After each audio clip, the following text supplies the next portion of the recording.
അതിരപ്പള്ളി വനത്തിലെ വാടാമുറി ഭാഗത്ത് മസ്തകത്തിൽ പരിക്കേറ്റ നിലയിൽ കണ്ടെത്തിയ കൊമ്പനാനയെ പിടികൂടി ചികിത്സിക്കാൻ കോടനാട് അഭയാരണ്യത്തിൽ പുതിയ കൂട് നിർമ്മാണം പുരോഗമിക്കുന്നു.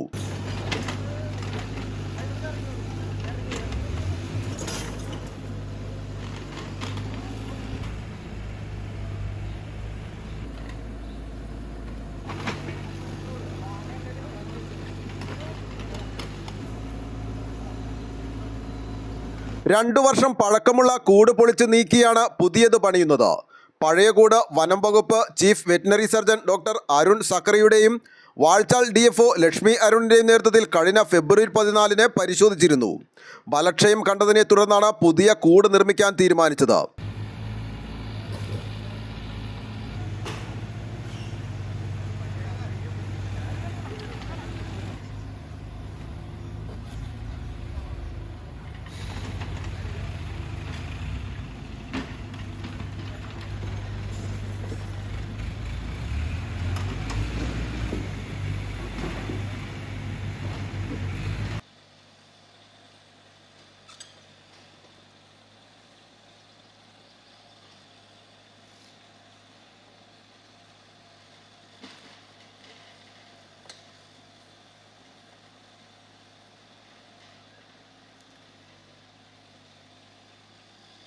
കൂട് നിർമ്മാണത്തിനുള്ള മരങ്ങളും കഴകളും ഇന്നലെ പുലർച്ചെ മൂന്നാർ ദേവികുളത്തു നിന്നും എത്തിച്ചു.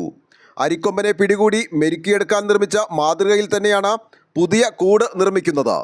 28 തൂണുകളിൽ 100 തടികൾ കുറുകെ കെട്ടിയ കൂടിന് 6 മീറ്റർ പൊക്കവും 4 മീറ്റർ വീതിയും 5 മീറ്റർ നീളവുമുണ്ട്. വയനാട്ടിൽ നിന്നും എത്തിയ റാപ്പിഡ് റെസ്പോൺസ് ടീം അംഗങ്ങളാണ് കൂട് നിർമ്മിക്കുന്നത്. ഇന്ന് രാത്രിയോടെ നിർമ്മാണം പൂർത്തീകരിക്കും. കൂട് നിർമ്മാണം തീരുന്ന മുറയ്ക്ക് ആനയെ പിടികൂടുന്ന ദൗത്യം ആരംഭിക്കും. നാളെ ദൗത്യം ഉണ്ടാകുമെന്നാണ് പ്രതീക്ഷിക്കുന്നത്. News desk Aluva.